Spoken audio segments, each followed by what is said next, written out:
नमस्कार साथियों, बहुत बहुत स्वागत है आपका प्रखर संस्कृत एकेडमी में।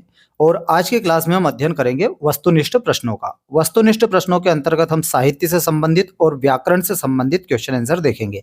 साथ ही हम व्याख्या के माध्यम से भी समझेंगे। आइए शुरू करते हैं आज की क्लास। बहुत बहुत स्वागत है आपका। सबसे पहला क्वेश्चन है, पठिष्यति रूपम कस्य लकारः पुरुषः वचनम अस्ति। यानी जो पठिष्यति जो शब्द है वह कौन से लकार का है, कौन से पुरुष का है और कौन से वचन का है। ऑप्शन में हम देखते हैं, लिट लकार मध्यम पुरुष एक वचन, लट लकार प्रथम पुरुष एक वचन, या लिट लकार प्रथम पुरुष एक वचन, या लिट लकार मध्यम पुरुष एक वचन। तो यहाँ आंसर हो जाएगा लिट लकार प्रथम पुरुष और एक वचन। व्याख्या के माध्यम से यदि हम देखें तो इसके जो रूप चलते हैं वो चलते हैं पठिष्यति, पठिष्यता, पठिष्यन्ति से। ये लिट लकार भविष्यत काल में है। पठिष्यसि, पठिष्यथः, पठिष्यथा और पठिष्यामि, पठिष्यावः, पठिष्यामः। अगला क्वेश्चन देखते हैं, प्रस्थाय शब्दे प्रत्यय अस्ति। यानी जो प्रस्थाय शब्द है इसमें कौन सा प्रत्यय है। ऑप्शन यदि हम देखें तो क्य प्रत्यय, यत प्रत्यय, ण्यत प्रत्यय या ल्यप प्रत्यय। तो यहाँ आंसर हो जाएगा हमारा डी वाला ल्यप प्रत्यय। व्याख्या के माध्यम से यदि हम देखें तो देखिए, प्र उपसर्ग है, स्था धातु है और ल्यप प्रत्यय है। ये मूल रूप से बना प्रस्थाय, उपसर्ग धातु और प्रत्यय से। इसमें यदि हम देखें, जब हमें शब्द से पहले उपसर्ग दिखाई दे, उपसर्गों की संख्या कितनी है, उपसर्गों की संख्या है 22। कौन कौन से उपसर्ग है, प्र, परा, अप, सम, अनु, अव, निस, निर, दुस, दुर, वी, आंग, नि, अधि, अपि, अति, सु, उत, अभि, प्रति और परि, उप। इस प्रकार से 22 उपसर्ग होते हैं। तो शब्द से पहले यदि हमें उपसर्ग दिखाई दे और अंतिम वर्ण हमको क्या दिखाई दे, य दिखाई दे, तो वहां पर कौन सा प्रत्यय होता है, ल्यप प्रत्यय होता है। आरुह्य पदे प्रत्यय अस्ति। यानी आरुह्य में कौन सा प्रत्यय है। ऑप्शन हम देखें, ल्यप प्रत्यय, यत प्रत्यय, ण्यत प्रत्यय या क्य प्रत्यय। तो आंसर हमारा हो जाएगा यहाँ पर ल्यप प्रत्यय। इसमें भी उपसर्ग है, आंग उपसर्ग है। व्याख्या देखते हैं, आरुह्य आंग उपसर्ग, रु धातु और ल्यप प्रत्यय। अगला क्वेश्चन, रामः पुस्तकम रिक्त स्थान, आगे क्या आएगा। देखिए ऑप्शन में हम देख लेते हैं, अपठताम, पठति, गमिष्यति या पठत। तो हमारा आंसर हो जाएगा पठति। रामः पुस्तकम पठति, है ना। कैसे होगा देखिए, रामः पुस्तकम पठति यानी राम पुस्तक पढ़ता है। यहाँ पर कर्ता कौन है, कर्ता राम है। तो क्रिया हमारी जो नियम है, कर्ता में प्रथमा विभक्ति होती है, तो यहाँ पर राम में प्रथमा विभक्ति होती है। कर्म में द्वितीय विभक्ति, तो पुस्तकम में द्वितीय विभक्ति है। और जो क्रिया है वो किसके अनुसार होगी, वो कर्ता के अनुसार होगी। तो रामः पुस्तकम पठति, राम पुस्तक पढ़ता है। अगला क्वेश्चन देखते हैं दोस्तों, हरि शब्दस्य तृतीया विभक्ते द्विवचने रूपमस्ति। यानी हरि शब्द की तृतीया विभक्ति का द्विवचन का रूप क्या होगा। ऑप्शन है हरिणाम, हरेः, हरियोः या हरिभ्याम। तो हमारा आंसर हो जाएगा हरिभ्याम। व्याख्या देखें तो तृतीया विभक्ति में हरि शब्द के रूप किस प्रकार से चलेंगे, हरिणा, हरिभ्याम, हरिभि। अगला क्वेश्चन है, नन मय ययुतेयम कस्य लक्षणम। यानी ये जो नन मय ययुतेयम है ये किस छंद का लक्षण है। चार ऑप्शन हम देख लेते हैं, मंदाक्रांता छंद का, मालिनी छंद का, या आर्या छंद का, या वंशस्थ छंद का। तो हमारा आंसर हो जाएगा, ये एक सूत्र है दोस्तों, नन मय ययुतेयम मालिनी भोगी लोके। इस प्रकार से एक सूत्र बनता है। यदि हम व्याख्या देखें तो व्याख्या में न से हमारा बना नगण, फिर न से नगण, फिर म से मगण, या से यगण और फिर या से यगण। तो वह छंद कौन सा कहलाता है, मालिनी छंद। आगे हम देखते हैं, मालिनी छंद के अंतर्गत लोकों की संख्या कितनी है, 7, और जो भोगी है वो है 8। तो 7 और 8 कुल मिलाकर वर्णों की संख्या हुई 15।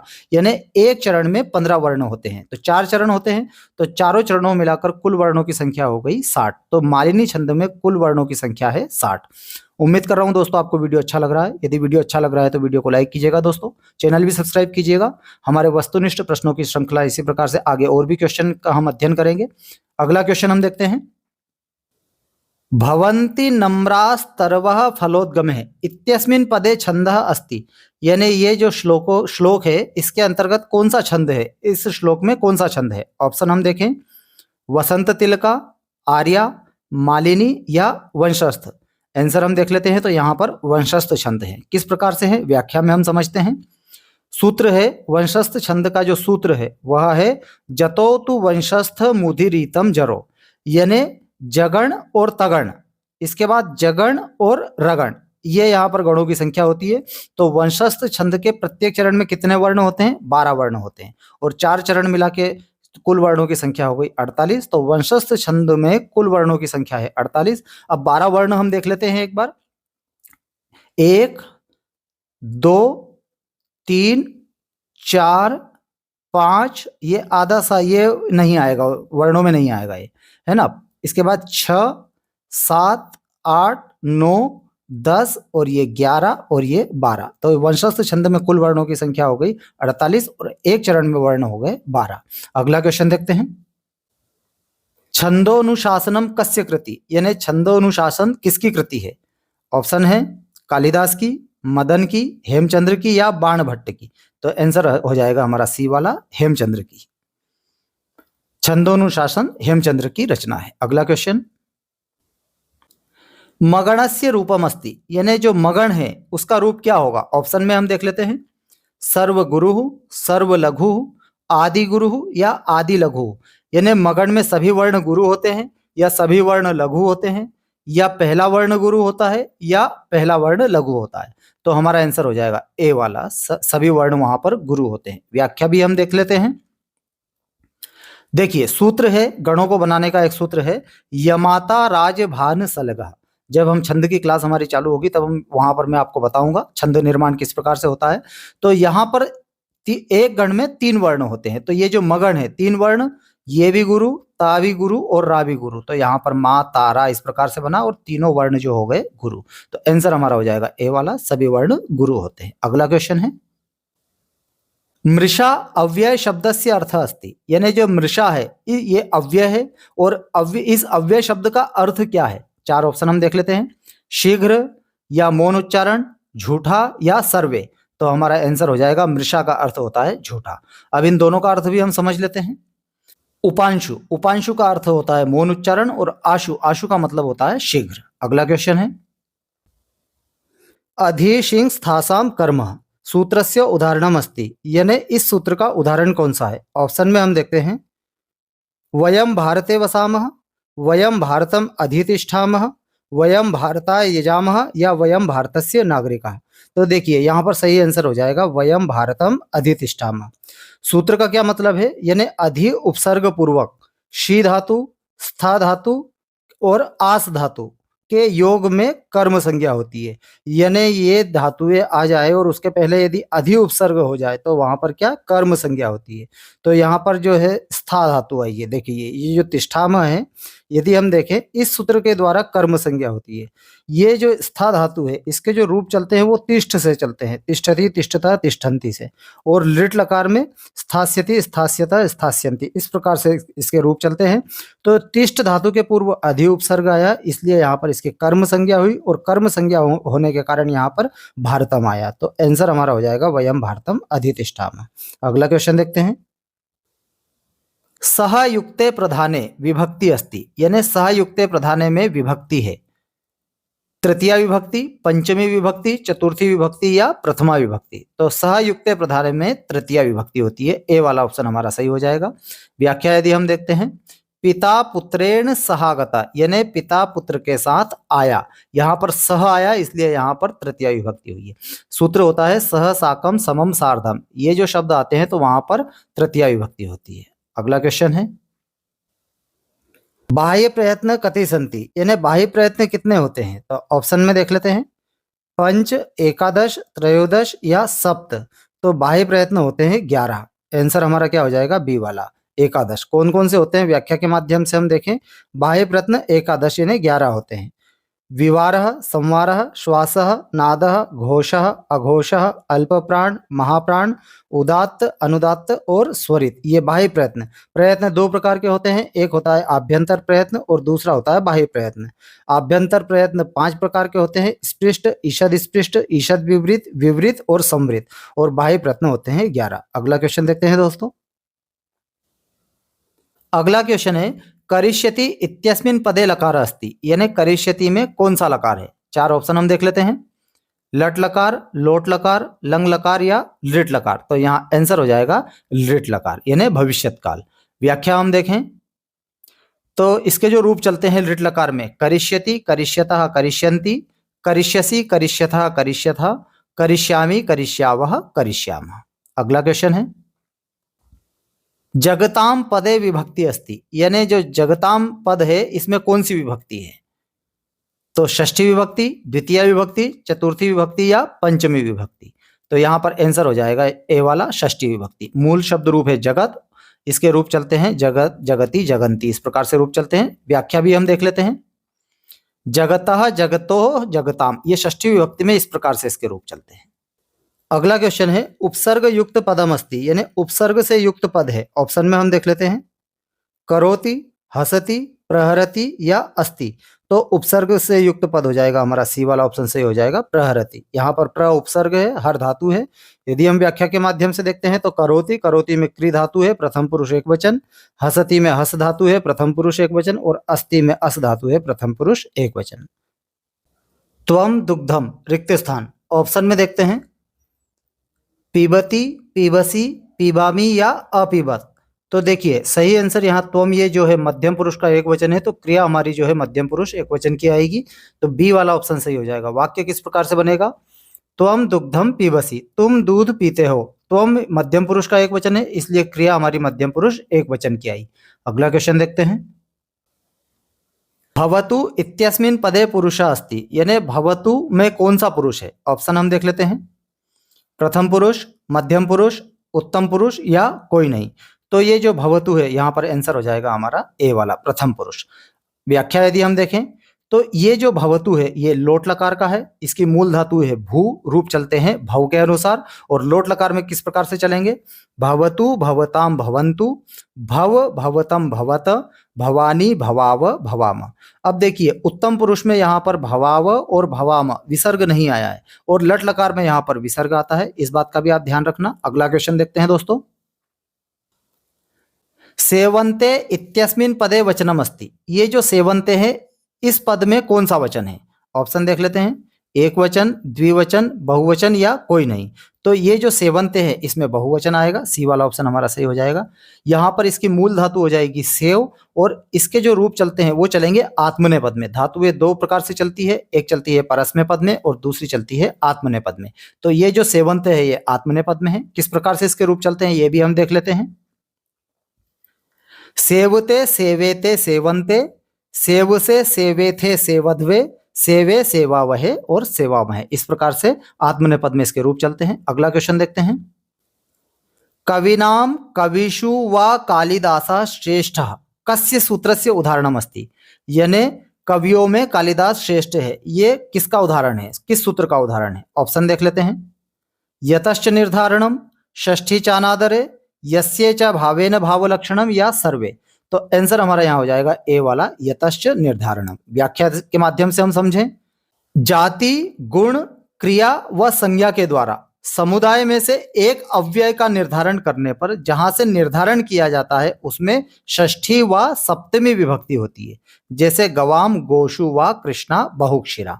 यानी ये सूत्र के माध्यम से यदि हम समझें कि बहुतों में से हमको एक का निर्धारण करना है, एक को श्रेष्ठ बताना है, तो वहां पर या तो षष्ठी विभक्ति होगी या सप्तमी विभक्ति होगी। तो यहाँ आंसर हमारा हो जाएगा यतश्च निर्धारणम। अगला क्वेश्चन, हरिम वंदे पदे संधि अस्ति, यानी हरिम वंदे में कौन सी संधि है? ऑप्शन देखते हैं, छत्व संधि, जस्त्व संधि, अनुस्वार संधि या सभी। तो जो हरिम वंदे है यहाँ पर सी वाला ऑप्शन सही हो जाएगा, अनुस्वार संधि। व्याख्या देखें, यहाँ पर एक सूत्र लगता है मोनुस्वारा, सूत्र के द्वारा हरिम वंदे में हरिम वंदे हुआ है। यानी ये जो सूत्र बोलता है ये बोल रहा है कि हरिम वंदे, यानी हरिम के बाद में जो व आया है ये व्यंजन है। यदि व्यंजन आया अनुस्वार के बाद में तो वहां पर अनुस्वार लगेगा, और यदि यहाँ पर स्वर आता है तो यहाँ पर मकार हो जाएगा। तो यहाँ पर हरिम के बाद में व यानी व्यंजन आया है, तो यहाँ पर अनुस्वार हमने लगा दिया। आंसर हमारा हो जाएगा हरिम वंदे अनुस्वार संधि। अगला क्वेश्चन है, तच्छिवा पदे संधि अस्ति, यानी तच्छिवा पद में कौन सी संधि है? ऑप्शन देख लेते हैं, जस्त्व संधि, छत्व संधि, अनुस्वार संधि या शुत्व संधि। तो आंसर हमारा हो जाएगा यहाँ पर छत्व संधि। कैसे ये देखते हैं हम, यहाँ पर एक सूत्र लगता है षष्ठ्योटी, सूत्र के द्वारा तच्छिवा, यदि विच्छेद करें तो तद धन शिवा, तो सूत्र के माध्यम से श को क्या हो जाता है, छ हो जाता है। तो आंसर हमारा हो जाएगा छत्व संधि। अगला क्वेश्चन है, पास्यति इत्यस्मिन् पदे धातु अस्ति, यानी पास्यति में कौन सी धातु है? ऑप्शन देख लेते हैं, पा धातु, पास्य धातु, पत धातु या पच धातु। तो आंसर हमारा हो जाएगा पा धातु। किस प्रकार से? इसकी जो मूल धातु है वो है पा, इसके जो रूप चलते हैं पिब के अनुसार, पिबती, पिबता, पिबंती, इस प्रकार से इसके रूप चलते हैं। व्याख्या भी हम देख लेते हैं। एक वचन में, द्विवचन में और बहुवचन में इसके जो रूप चलते हैं, पास्यति, पास्यतः, पास्यन्ति, पास्यसि, पास्यतः, पास्यतः, पास्यामि, पास्याव, पास्यामा। ये लृट लकार यानी भविष्यत काल में चले हैं, और यदि यही पा धातु लट लकार में चलेगी तो पिबती, पिबता, पिबंती, इस प्रकार से इसके रूप चलते हैं। अगला क्वेश्चन हम देख लेते हैं। अजापदे प्रत्यय अस्ति, यानी अजापद में कौन सा प्रत्यय है? ऑप्शन में हम देखते हैं, गीप प्रत्यय, टाप प्रत्यय, डाप प्रत्यय या चाप प्रत्यय। तो देखिए यहाँ पर सही आंसर हो जाएगा बी वाला टाप प्रत्यय। टाप प्रत्यय जो है स्त्री प्रत्यय के अंतर्गत आता है। प्रत्यय तीन प्रकार के होते हैं, कृत प्रत्यय, तद्धित प्रत्यय और स्त्री प्रत्यय। तो स्त्री प्रत्यय के अंतर्गत जो है टाप प्रत्यय। व्याख्या में हम देख लेते हैं, अज धन टाप प्रत्यय शेष क्या बचा? आ बचा, तो शब्द क्या बना? अजा। तो यहाँ पर बी वाला ऑप्शन सही हो जाएगा। अगला क्वेश्चन देखते हैं। अगला क्वेश्चन है, पृच्छ धातोः लिट् लकार प्रथम पुरुष द्विवचनस्य रूपम अस्ति, यानी जो पृच्छ धातु है उसका लिट् लकार यानी भविष्यत काल का प्रथम पुरुष का द्विवचन का रूप क्या होगा?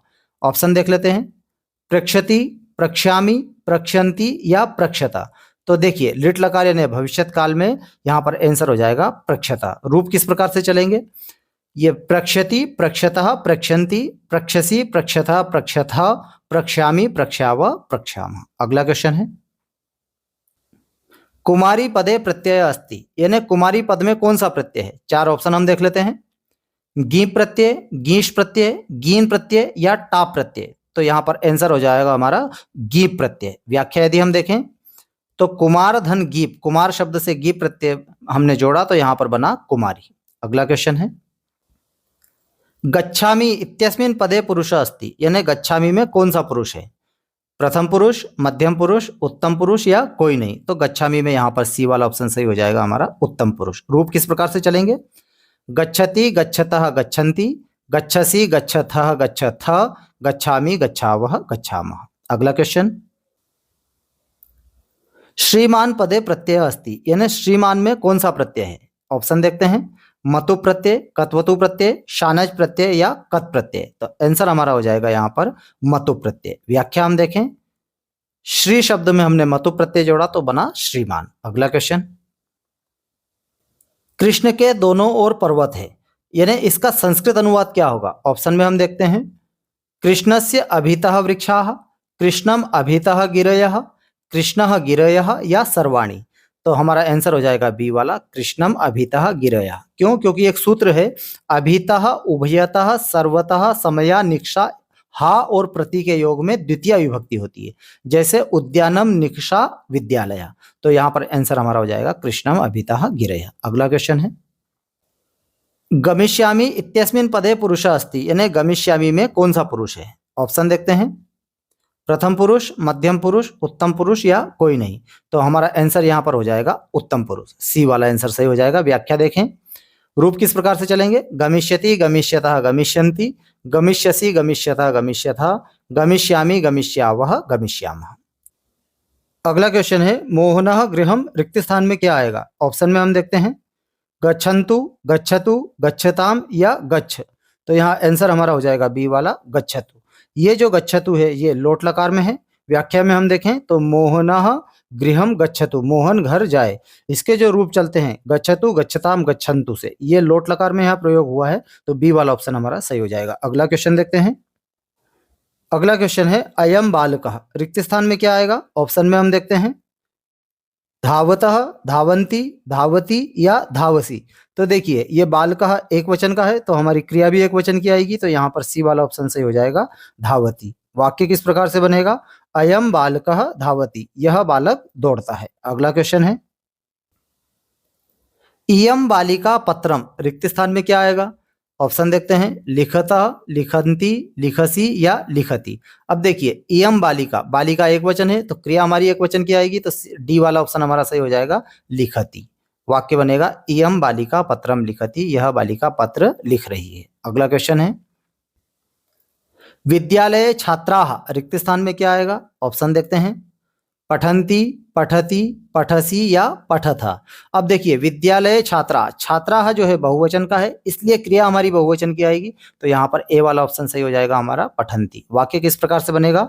विद्यालय छात्राः पठन्ति, विद्यालय में छात्र पढ़ रहे हैं। अगला क्वेश्चन है मोहनः कुत्र, रिक्त स्थान में क्या आएगा? तो ऑप्शन देखते हैं, गच्छन्ति, गच्छतः, गच्छति या गच्छसि। मोहन एक वचन का है, कर्ता एक वचन है, तो क्रिया हमारी एक वचन की, तो यहाँ पर सी वाला ऑप्शन से हो जाएगा गच्छति। वाक्य बनेगा मोहनः कुत्र गच्छति, मोहन कहाँ जाता है। अगला क्वेश्चन है वयम पुस्तकम, रिक्त स्थान में क्या आएगा? ऑप्शन देखते हैं, पठामि, पठामः, पठावः या पठति। तो वयम जो है उत्तम पुरुष का बहुवचन है, तो क्रिया हमारी उत्तम पुरुष बहुवचन की आएगी, तो यहाँ बी वाला ऑप्शन सही हो जाएगा पठामः। वाक्य बनेगा वयम पुस्तकम पठामः, हम सब पुस्तक पढ़ते हैं। अगला क्वेश्चन है भवेयुः इत्यस्मिन् पदे वचनम अस्ति, यानी जो भवेयुः है इस पद में कौन सा वचन है? ऑप्शन देखते हैं, एक वचन, द्विवचन, बहुवचन या कोई नहीं। अब ये भवेयुः है, ये विधिलिंग लकार का है, मूल धातु है भू, इसके जो रूप चलते हैं भवेद, भवेताम, भवेयुः, तो यहाँ पर सी वाला ऑप्शन हमारा सही हो जाएगा बहुवचन। व्याख्या भी हम देख लेते हैं, रूप किस प्रकार से चलेंगे। भवेद, भवेताम, भवेयुः, भवे है, भवेतम, भवेत, भवेयम, भवेव, भवेम। अगला क्वेश्चन है रामः पुस्तकम, रिक्त स्थान में क्या आएगा? तो ऑप्शन देखते हैं, अपठताम, पठति, गमिष्यति या पठता। तो कर्ता हमारा एक वचन का है, तो बी वाला ऑप्शन सही हो जाएगा पठति। वाक्य बनेगा रामः पुस्तकम पठति, राम पुस्तक पढ़ता है। अगला क्वेश्चन है धात्री धन अंशः इत्यत्र संधि स्यात्, यानी यहाँ पर कौन सी संधि है? ऑप्शन में हम देखते हैं, गुण संधि, वृद्धि संधि, यण संधि या दीर्घ संधि। तो यहाँ पर सी वाला ऑप्शन हमारा सही हो जाएगा यण संधि। यण संधि किस प्रकार से हुई? व्याख्या में हम देखें तो धात्री धन अंशः, रूप बना धात्रंशः। धात्री में क्या है? री है, और इसके बाद क्या है? अ है, तो री और अ के मिलाकर क्या बना? असमान स्वर होने पर धात्रिंश बना। यण संधि, यण संधि का जो सूत्र है वो क्या है? इक है इको यणचि, सूत्र बनेगा इको यणचि। व्याख्या में है इक है स्थाने यण स्याद अचि परे, यानी इक के स्थान पर यण हो जाता है और अच बाद में रहने पर। ई इक यानी इक प्रत्याहार है, ई उ रिल री, इसके बाद में असमान स्वर, असमान स्वर के बाद में क्या हो जाएगा? ई को या, उ को व, री को र और री को ला हो जाता है। तो यहाँ पर असमान स्वर है, तो यहाँ पर री को हमने क्या कर दिया? र कर दिया, तो रूप बना धात्रिंश। अगला क्वेश्चन है दोस्तों मध्वरी इत्यत्र पदे संधि अस्ति, यानी मध्वरी में कौन सी संधि है? तो यहाँ पर ऑप्शन देखते हैं, वृद्धि संधि, गुण संधि, अयादि संधि या यण संधि। तो यहाँ पर देखते हैं हम, आंसर हमारा हो जाएगा यण संधि। यदि हम मध्वरी को संधि विच्छेद करें तो मधु धन अरि, तो मधु में क्या आ रहा? उ आ रहा है, तो उ को हमने क्या कर दिया? व कर दिया, तो यहाँ पर हो जाएगा यण संधि। व्याख्या में यदि हम देखें, यण संधि और सूत्र लगा इको यणचि। तो आज की क्लास में दोस्तों बस इतना ही। हमने महत्वपूर्ण व्याकरण से संबंधित और साहित्य से संबंधित क्वेश्चन आंसर का अध्ययन किया। उम्मीद कर रहा हूँ आपको वीडियो अच्छा लगा है। इसी क्रम में हम आगे भी और वस्तुनिष्ठ प्रश्नों का अध्ययन करेंगे। यदि वीडियो अच्छा लगा है तो वीडियो को लाइक कीजिएगा दोस्तों, चैनल भी सब्सक्राइब कीजिएगा। मिलते हैं हम नेक्स्ट वीडियो में, तब तक के लिए जय हिंद, जय भारत, धन्यवाद दोस्तों।